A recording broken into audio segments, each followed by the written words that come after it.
Hey guys, so today I wanted to talk about that Danish study that we've been hearing so much about. And when I first heard about it, I was like, great, finally, like, of course. But then I started seeing how there were a lot of arguments from both sides. So today I wanted to share what I have found. I wanted to dig in as deep as I could so I could make an opinion for my own. So I started with reading all the different articles about it from both sides. I then was trying to find the actual study. I had to actually call up a friend of mine who is a resident at the University of Iowa. Within 10 minutes, it was sitting in my inbox, so I could go through it myself. So one of the first things I saw when I was searching for the study, before I could actually get the study, was kind of the abstract of it. Despite the clinical evidence of an influence of hormonal contraception on some women's mood, associations between the use of hormonal contraception and mood disturbances remains inadequately addressed. And I think that puts it perfectly. So this study, as you may have heard, was done with over 1 million Danish women. It was 1,061,997 women to be exact, all from the ages of 15 to 34 years old. They started collecting their data from the year 1995 onward and started their follow-ups between the year 2000 and 2013.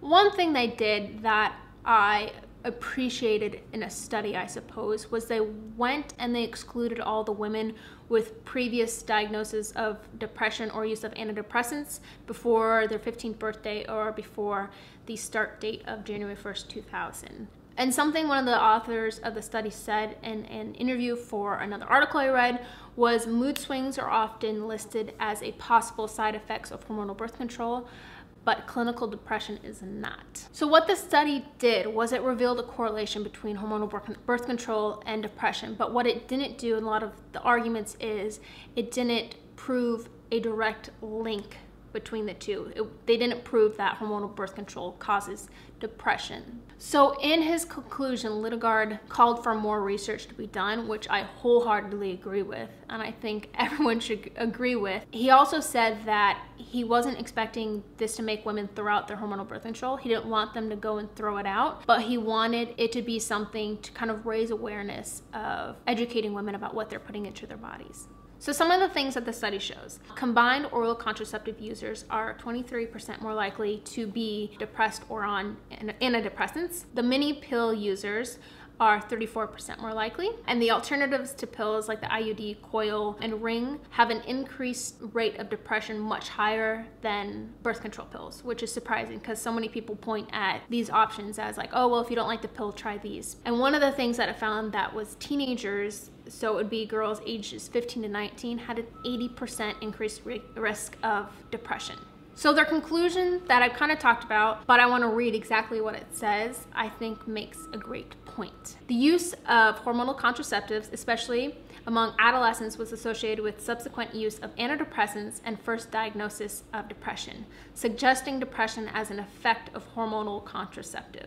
So they're not saying like hormonal contraceptives caused depression, but they're saying like, yo, there's a link going on between here and we need to look at it further. The study showed that within the first year of use, 0.4% of women changed their hormonal birth control products, and 10% of the women ceased using hormonal birth control products altogether. There were 133,178 first prescriptions of antidepressants, and 23,077 first diagnosis of depression detected during their follow-up period. I then read an article by the lovely Holly Grigg-Spall, and in the article she said that after the study came out, there was a lot of pill-splaining, and I thought that was a great term. And like I said, a lot of skeptics pointed towards teenagers being lovesick or heartbroken as a reason to why they were depressed, not their birth control usage. Another thing with everything that I've read that I have a problem with is why is everyone so quick to jump in and say that there's nothing wrong with birth control pills? Yes, they have been a great thing and have provided women with a lot of freedoms, but we have come a long way in our world, and that needs to catch up. If someone's saying like, hey, something's wrong, and if there are women agreeing and saying like, finally, like it makes sense, why are we not saying like, yes, we need to do more research? Why are we saying instead, no, it's nothing wrong, like it's just women's fault, they're just depressed, like don't blame it on the birth control? Let's do more research to see, because there is definitely not enough research being done about the effects of birth control. So my final thoughts about the whole situation. My biggest thing is, why do we keep discrediting women who are coming and saying, yes, I agree with this.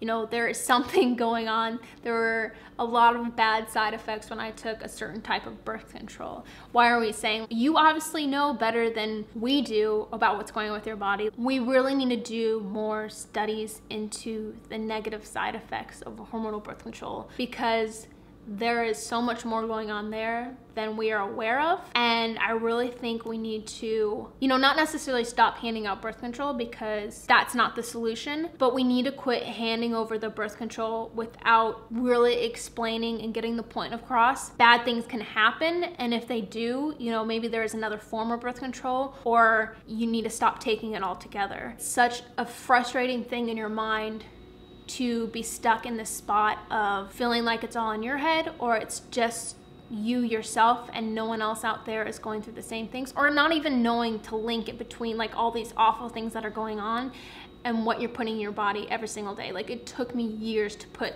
that link together by myself. But then even when you do figure out that there's something horrible going on because of your birth control, you feel stuck, because you're like, it's my responsibility to manage my own fertility. I'm not in a position to where I want to get pregnant, so I am stuck taking this awful thing until I find a better solution.